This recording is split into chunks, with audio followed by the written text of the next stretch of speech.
Lumaragas ang pagpapala po sa ating lahat para sa ating pang-araw-araw na talata. Tayo ngayon ay nasa Genesis Kapitulo 32, simula versikulo 16 hanggang versikulo 21.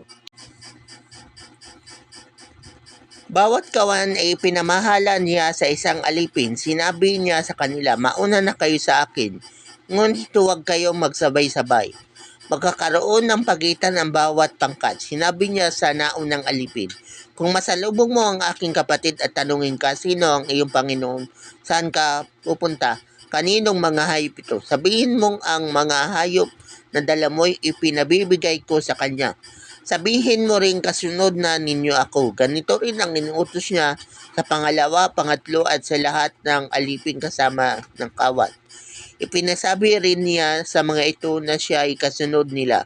Inisip ni Jacob na sa ganitong para ay patatawarin siya ni Esau kung sila ay magtagpo dahil sa mga alaalang padala niya.